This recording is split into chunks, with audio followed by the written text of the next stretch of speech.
le pardon. Pardonne. Pardonne. Oui, je m'adresse à toi. Ça fait des semaines, des mois, des années que tu ne parles plus à telle ou telle personne. C'est pas pour autant que ta vie se porte mieux. C'est pas pour autant que tu es en paix. Le pardon n'est jamais pour l'autre, mais pour soi-même. Je suis Genesis, bienvenue dans mon monde, où je t'invite à te connaître profondément, à recoller les morceaux avec la part divine qui est en toi. Je suis ici et maintenant pour t'aider à reprendre le contrôle de l'être infini que tu es, afin que tu vives une vie libre, riche et épanouie. C'est quoi le pardon? Le pardon, c'est simplement reconnaître le Dieu en face de toi. On parle ici des hommes, bien entendu. Si on parle de pardon, ça suppose qu'il y a eu un différend, ça suppose qu'il y a eu une querelle, une dispute. Donc pardonner, c'est voir l'autre comme toi tu te vois. Mais comment toi tu te vois? Personne ne se voit mauvais. Personne ne se voit comme quelqu'un de mauvais, quelqu'un de négatif. On a tous, très souvent, une belle image de nous. Et on pense avoir le droit de juger l'autre. Moi, je suis bien, mais l'autre n'est pas bien. Moi, je suis mieux que l'autre. Moi, je ne fais pas ça, mais lui, il l'a fait. Vous voyez? On est toujours dans ces espèces de jeux de rôle. Mais de la même manière que toi, tu te vois comme ça, est-ce que tu peux faire l'effort de voir l'autre comme toi, tu te vois? Parce que n'oubliez jamais, celui que tu juges, c'est une créature de Dieu comme toi. Et tu penses que Dieu le voit comme toi tu le vois? C'est toi qui es accroché à tes définitions du bien et du mal. C'est toi qui es accroché à ce que le passé t'a fait, à ce que cette personne t'a fait dans le passé. C'est pourquoi tu ne peux pas pardonner. Non, tu ne veux pas pardonner. Est-ce que toi, tu n'as jamais eu d'écart?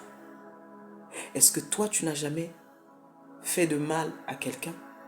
Est-ce que toi, tu n'as jamais offensé quelqu'un? Est-ce que toi, tu n'as jamais fait peut-être même ce que lui, il fait? Peut-être que tu as changé aujourd'hui. Mais il y a 10 ans, il y a 15 ans, il y a 20 ans, tu ne l'as pas fait? Ou tu ne l'as jamais fait? Ou tu ne t'es jamais retrouvé dans une situation similaire? Qui es-tu pour juger l'autre? Qui es-tu pour dire que l'autre mérite ceci et pas cela? Pardonne. Tu ne parles pas à tes parents parce que tu estimes qu'ils sont la cause de tes malheurs.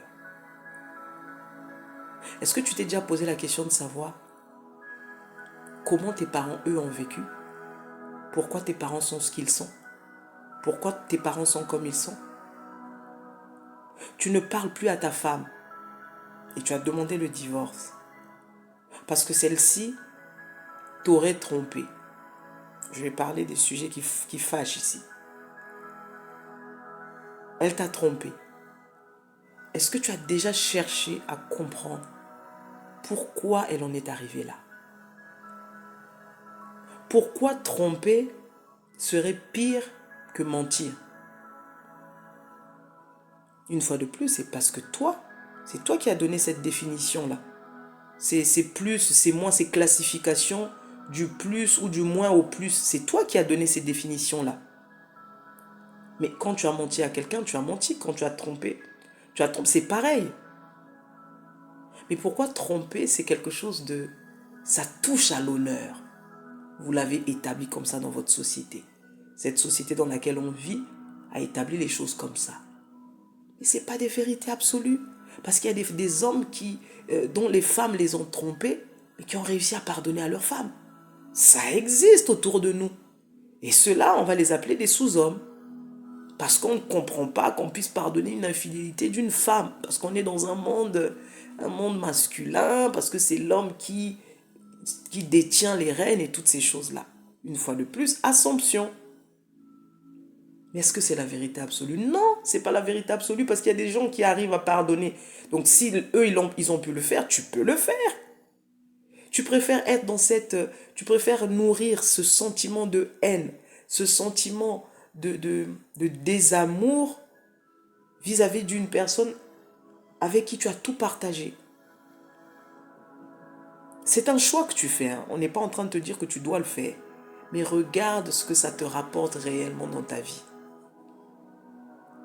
Le pardon, tu ne le fais jamais pour l'autre. C'est pour toi que tu le fais. C'est pour ta paix. C'est pour ton équilibre émotionnel. Le pardon, ce n'est pas pour l'autre. Donc ne pense pas que tu fasses une faveur à quelqu'un. Tu n'es pas en train de lui faire une faveur parce que tu penses que tu lui as pardonné. En fait, en réalité, tu te pardonnes toi. Tu te pardonnes soit de ne pas avoir été vigilant, de ne pas avoir peut-être été à l'écoute. Très souvent, c'est ça en fait. Il va y avoir un différend entre toi et ta femme, mais ça a commencé quelque part. Tu n'étais peut-être plus présent, tu n'étais peut-être plus là, tu n'étais peut-être plus à l'écoute, tu n'étais peut-être plus aux petits soins. Et elle s'est sentie peut-être rejetée, elle s'est sentie peut-être plus à la hauteur. Et elle est allée ailleurs. C'est vrai que ça fait mal. Tu as l'impression que c'est ta chair qu'on est en train de crucifier. Mais une fois de plus, ce n'est qu'une assomption. C'est l'illusion du mental. On est constamment en train de jouer ces rôles-là. Pardonne à tes parents. Pardonne à ton épouse. Pardonne à ton ami. Peu importe ce qu'il a fait. Tu n'es pas parfait. Tu as fait des choses toi aussi. Toi aussi, il y a des gens qui ont dû être patients avec toi. Toi aussi, il y a des gens qui ont dû être tolérants avec toi. Tu ne te rends peut-être pas compte, mais tu n'es pas parfait. Tu es loin de l'être. Il y a 10 ans, tu n'étais pas la personne que tu es aujourd'hui. Aujourd'hui, tu peux dire que tu t'es assagi. Mais il y a 10, 15, 20 ans, tu as fait les pires coups. Et tu es le seul à les connaître parce que personne n'est au courant de ça à part toi-même. Et peut-être quelques personnes très proches de toi. Mais aujourd'hui, tu te permets de dire qu'un tel ou une telle n'est pas à la hauteur. Revois la miséricorde en toi. Parce qu'il ne te sera fait miséricorde que si toi tu en fais aux autres. On ne reçoit que ce qu'on donne. On ne récolte que ce qu'on sème. Pardonne. Tu te fais le plus grand bien. Tu n'as pas besoin de garder cette charge. La personne, elle a fait ce qu'elle a fait. C'est propre à elle. C'est propre à elle parce que ce sont ses décisions à elle. Lui n'a pas de libre arbitre dans ta vie. Toi, tu n'as pas de libre arbitre dans ta vie. Pourquoi tu préfères garder cette charge comme si lui avait un certain pouvoir dans ta vie? Personne n'a le pouvoir dans ta vie si ce n'est toi-même. À moins que toi, tu donnes ton pouvoir à l'autre. Pardonne. Fais la paix avec toi-même. Fais la paix avec ce passé. Ce n'est pas pour autant que tu es plus heureux. Mais tu as besoin de ce pardon pour être plus épanoui. On ne te demande pas d'être le meilleur ami de cette personne. On ne te demande pas d'aller boire tous les jours des verres avec cette personne. Pardonne dans ton cœur et montre-lui simplement de la bienveillance. Tu le vois, bonjour, comment ça va, tu vas bien? Ok. Il sera peut-être plus dans tes 4 mètres, mais tu as laissé passer cette charge-là. Pardonne. C'est le plus grand bien que tu puisses te faire. J'espère que ça va servir à quelqu'un aujourd'hui. Je te souhaite de passer une bonne journée. Genesis.